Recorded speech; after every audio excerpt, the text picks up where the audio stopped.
waaw salaamaaleykum ñoo ngi nuyu ñu fi teew ñëpp ñëw wuyu si à l'invitation du parti Pastef les Patriotes pour ce point de presse di nuyu d'abord les journalistes nga xam ne wuyu si nañu massivement di nuyu également tous les membres du parti ici présents sama naataango yu mu fi toogal les leaders ici présents les députés les responsables et surtout sénégalais yu ñuy suivre yëpp ak képp ku ñuy suivre foo munti nekk donc tous les téléspectateurs les auditeurs donc tey point de presse bi c'est pour joxe suñu point de vue joxe la position du parti par rapport à l'actualité bi xam ngeen ko moo jëm ci session extraordinaire bu nga xam ne moo ngi en cours au niveau de l'Assemblée nationale moo jëm ci également par rapport à l'actualité économique récemment gis nañ ni il y a eu une hausse des prix des hydrocarbures nga xam ne loolu impacté na ci dundinu sénégalais yi nañu wax également sur les questions de transparence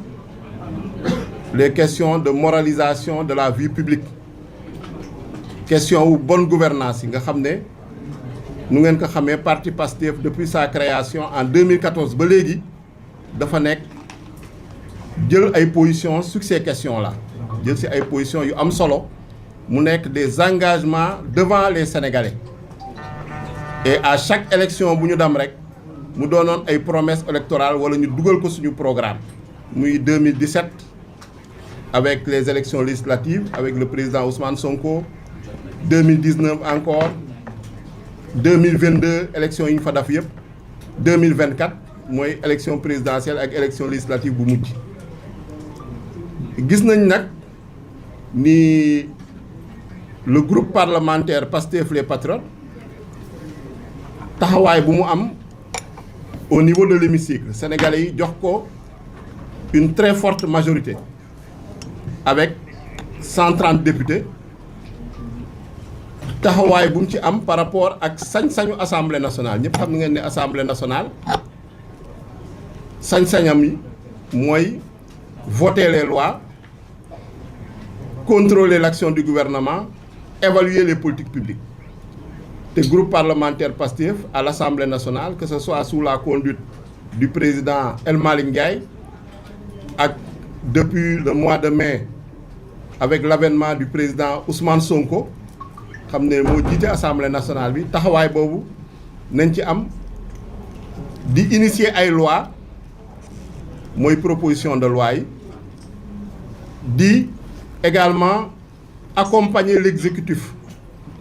ci initiative des lois di voter loi yi muy projet de loi yi di contrôler l'action du gouvernement et di évaluer les politiques publiques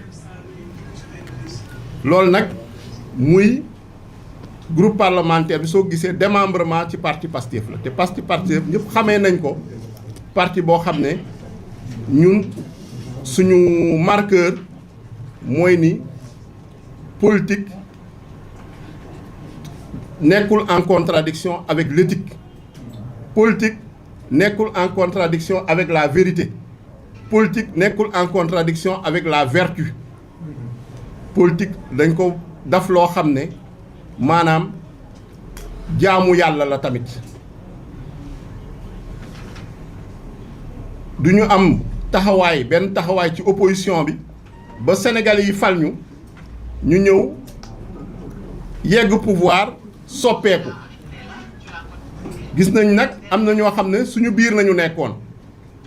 tey ñu jël seen distance dam créer leneen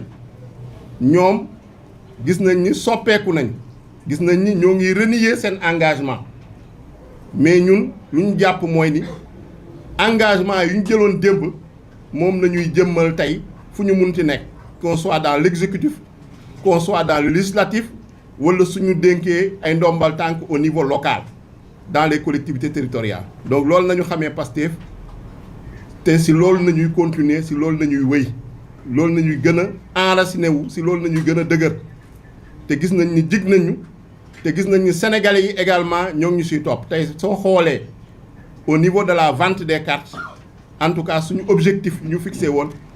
atteindre nañ ko largement dañ ci dellu si waat sous peu pour vraiment communiquer par rapport ak opération boobu. su ma delluwaatee si groupe parlementaire Pastef les Patriotes wax nañ ko ñu ngi jël ay initiative ci ay proposition de loi jël nañ fi proposition de loi modifier le code électoral article L29 L30 plus récemment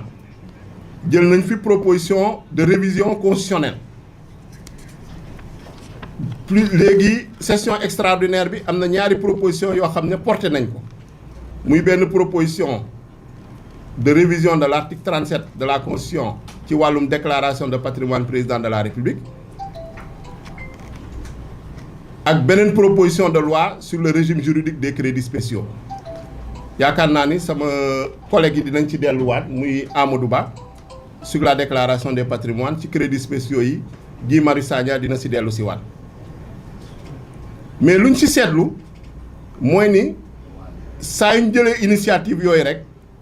exécutif bi day def lu ñuy naan obstruction mooy maanaam naka lay fexe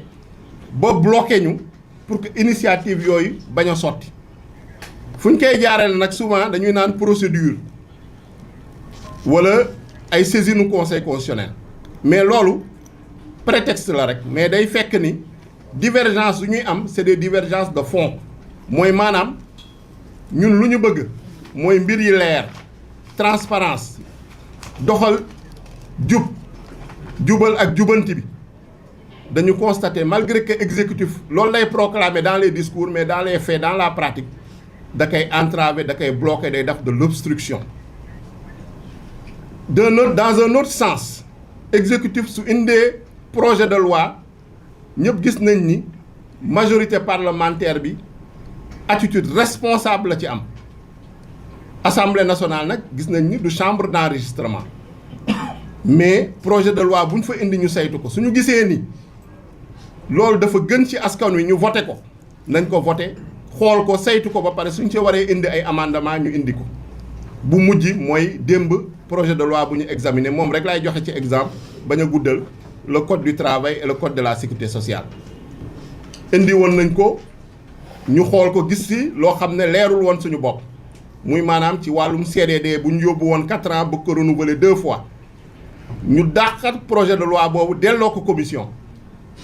buñ ko indiwaatee ci session extraordinaire bi majorité bi ñu indi amendement ci CDD bi delloowaat ko 2 ans ñu renouvelable une seule fois nga xam ne loolu la centrale syndicale yi bëgg loolu la travailleur bëgg ñu forcer gouvernement bi mu accepter loolu malgré que ñoom amoon nañ beneen position donc taxawaay boobu la assemblée nationale groupe parlementaire Pastef am mu am ay innovation yu rëy yu mel ni congé maternité jëlee ko 14 semaines yóbbu ko 18 semaines ak yeneen code de la sécurité sociale tamit avec étendre l'assurance maladie obligatoire étendre l'assurance médicale ci ay professions yoo xam ne notamment secteur informel bi artisan yeeg agriculteurs yeeg mu doon ay avancées yu rëy loolu yëpp intérêt sénégalais yi nañ ciy jiital suñu waxee également ci yeneen projet yoo nga xam ne war nañ ko saytu suba mooy la loi sur le numérique boobu tam projet de loi la waxtaan nañ ci gouvernement bi en commission suggéré nañ leen ay amendement pour ñu améliorer texte bi su weesoo loolu y a le contrôle de l'action du gouvernement ñëpp gis nañ initiative yu nga xam ne jël nañ ko pour créer ay commission d'enquête parlementaire